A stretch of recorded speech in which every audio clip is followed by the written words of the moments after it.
Hi friends, welcome to my channel. So in this video, let us understand what is a derivative. First, we will look at the definition of what derivatives are. As per Investopedia, a derivative is a type of financial contract whose value is derived from an underlying asset. So to understand what is an underlying asset and what is a derivative, we will take a real life example. So let us take the example of a wood and a wooden table. A wooden table is made from wood, or we can say that a wooden table is derived from the wood. So the underlying asset is a wood and the derived one is a wooden table. So when the wood prices increases, the table prices also increases, and when the wood prices decreases, the table prices also decreases. So let us understand how this works in the stock market. In the stock market, the underlying assets can be shares like Reliance, HDFC Bank, etc., or can be indices like Nifty 50, Bank Nifty, etc. And derivatives are an instrument that are derived from these. So if the share prices moves, the corresponding derivative prices also moves up. Now let us understand what are the different types of derivatives in the stock market. So the different types of derivatives in the stock market are forwards, futures, options and swaps. We will be discussing about the futures and options as others are rarely used in the Indian market. Even though FNO, which is futures and option, are mentioned as a single term, both futures and options are used for different purposes in the stock market. In this video, we are going to learn about futures contract, and in the upcoming videos, we will be learning about the options contract. So the definition of futures contract is, it is an agreement between two parties, which is a buyer and a seller, for the purchase and delivery of an asset at an agreed upon price at a future date. I know this definition might sound a bit complicated.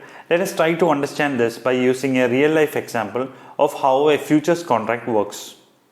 Suppose a farmer grows wheat and he expects it to sell it after 3 months at 20 rupees per kilo. But he heard some news that after 3 months there could be a decline in the price of the wheat due to some economical issues. But at the same time, another person, let us say a businessman, with his analysis thinks that the demand for the wheat might increase after 3 months and the prices might go up to 30 rupees per kilo. So the farmer, who is a seller, enters into a contract with the businessman, who is a buyer, to sell his wheat at a predetermined price of 20 rupees after 3 months. So this is a futures contract. So a futures contract is a contract between a seller and a buyer for the purchase and delivery of an asset. Here it is a wheat at an agreed upon price, which is 20 rupees, at a future date, which is after 3 months. So 3 scenarios can happen after 3 months. In scenario 1, if the wheat price is 30 rupees, then the farmer would still get only 20 rupees per kilo, but the businessman could purchase the wheat from the farmer for 20 rupees even though the market price was 30 rupees. So the businessman's profit will be 10 rupees for each kilo. We will go to the second scenario. If the wheat price remains at 20 rupees, then the farmer gets 20 rupees and the businessman will have no profit nor loss. In scenario 3, if the wheat price is 15 rupees, then the farmer still gets 20 rupees per kilo and the businessman loses 5 rupees per kilo. So in all the 3 scenarios, the farmer gets the price he wants. Here, the farmer uses a futures contract to hedge against the price risk of his underlying asset, which is the wheat crop. So by entering into the contract, he has protected himself against the potential loss that could result from a decline in the price of wheat. Now coming to the stock markets, let us take the example of Reliance Industries. Let us say Reliance Industries stocks current price is 2300 per share. We will take the example of stocks of 2 people, Ram and Shyam. Let us assume that Shyam has 250 shares of Reliance Industries and he is afraid that Reliance Industries shares could go down by March end, as he wants to sell the Reliance shares at 2000 rupees itself by March end. At the same time, Ram wants to buy Reliance Industries by the end of March after he gets his March month salary. But Ram is concerned that the prices of Reliance Industries might go up by March end. So in this scenario, Ram can buy a Reliance Industries futures contract which expires at the March end for 2300 rupees, and Shyam can sell the futures contract which expires on March end for the same 2300 rupees. So in the financial term, Shyam has shorted the Reliance futures contract and Ram went long on the Reliance futures contract which expires in the March month. In simple terms, Ram is a buyer and Shyam is a seller as per the futures contract. So by March end, three scenarios could happen. In scenario 1, Reliance Industries reaches 2100 rupees. So in this scenario, Ram will have to buy at the rate of 2300 rupees from Shyam.